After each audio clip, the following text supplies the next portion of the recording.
Hello, friends. Welcome to Cole's Corner, that special place where we can cozy up with a nice little story and just not let the world bother us for a while. Today, I'm going to share with you a forgotten classic, EC Comics Psychoanalysis. That's right, Psychoanalysis. Hi, friend. Oh, well, hello, Greta. So glad you could join us. How are you today? Rotten as last week's goose gizzards. Traffic was terrible, and getting here was an absolute nightmare. I burned more gas idling than traveling, and why is it that every moron in the world decides to get behind the wheel of their car when I am running late? Stay in your lane, you. That's terrible, Greta. I'm sorry you had such a bad morning, but we have friends waiting for us to tell them a story. Sure. What are we reading again? Psychoanalysis? Oh, it's my favorite topic. I thought you'd be pleased. Yeah, like a couple hours on the couch will solve all your mental health woes.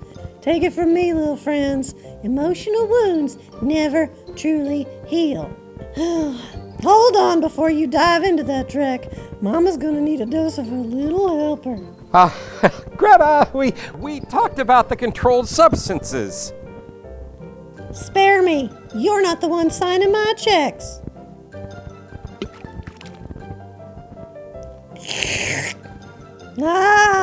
Sweet velvet surrender. We're paying her? Anyway, like I said, today we're going to talk about EC Comics Psychoanalysis. As some of my students of the Stupendously Stupid may recall, in the mid-1950s, EC Comics was at the forefront of a media witch hunt commonly known as the Kefauver hearings or the Senate Subcommittee on Juvenile Delinquency. EC came under fire due to its popular host of audacious crime and horror comics, and thanks to a series of claims made by preeminent child psychologist Dr. Frederick Wortham, parents across the country were quickly convinced their children would be psychologically scarred from reading funny books. The hearings resulted in the comic book industry adopting the Comics Code of Authority, a rigid code of censorship that trampled the medium and squelched its potential for decades. Soon thereafter, nearly all of EC's current titles were canceled. Publisher William Gaines struggled to keep his company aloft by giving the American public his new direction in magazines, stories that were wholesome, unthreatening, and tragically boring. As a regular participant in psychoanalysis himself, Gaines thought the process would be informative, if not inspiring, to readers. And in all honesty, he probably had just as much experience with the practice as his nemesis, Dr. Wortham. Cut to the chase, you pompous, bloviating windbag. Oh, dear, sweet and creepy Greta, you don't look well. Are you crashing?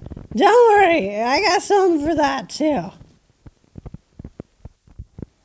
Oh. I can see the eye of God! Going to the light, Greta! Puppets. Where were we? Oh, yes. Psychoanalysis focused on three patients. Freddie Carter, a teenager caught in a James Dean rebel without a cause crossfire between his parents' conflicting expectations. Ellen Lyman, a beautiful young woman tormented by the belief that she is unattractive and unlovable. And Mark Stone, an overweight, misogynist screenwriter who internalizes his deep resentment of his immigrant parents by overeating and emotionally abusing women.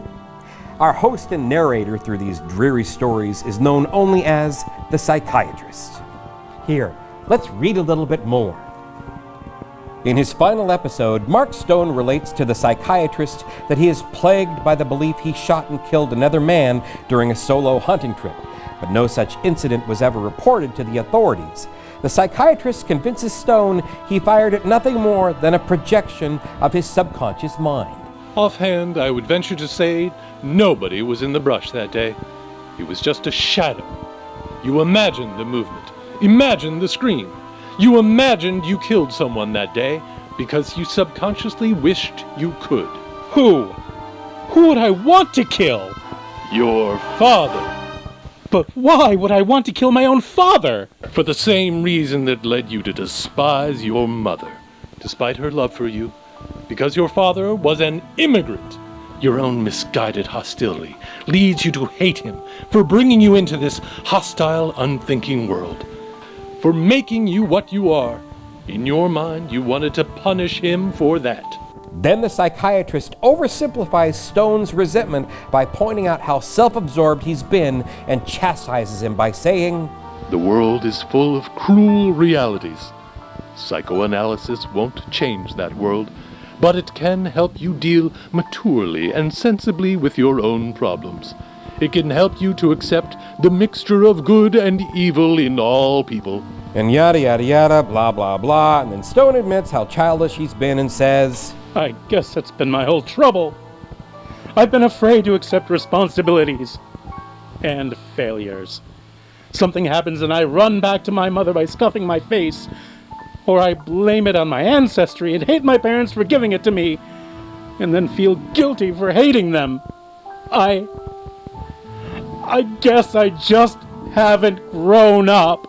And then wham, bam, spam in a can, Mark Stone attains instantaneous emotional maturity and is immediately cured. End of story. Running barely 4 issues, Psychoanalysis reads like sanitized therapy session transcripts and attained dreary new lows of tedium. That in the book was a tragic waste of the talents of legendary illustrator Jack Kamen. It goes without saying, the therapeutic process as depicted in Psychoanalysis is nothing less than hackneyed. Patients are cured in a sparse handful of couch sessions, with each resolution ultimately foisting blame on the subject's parents. Serious and more authentic causes of mental illness like neglect, emotional and sexual abuse, PTSD, or psychosis are completely overlooked. Oh my God, it's full of stars! Down in front, Greta. Considering the entire saccharine tragedy of EC's New Direction line, one has to wonder if it wasn't orchestrated by publisher William Gaines to prove a point.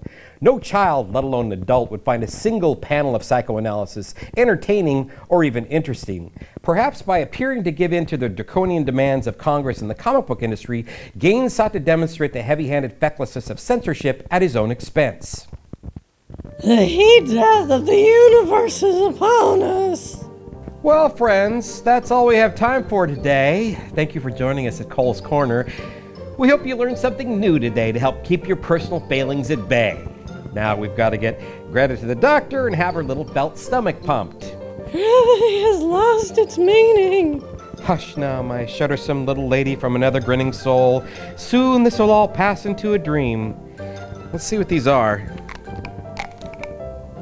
These are M&Ms. Yeah, the peanut kind. Woof. We'll see you next time.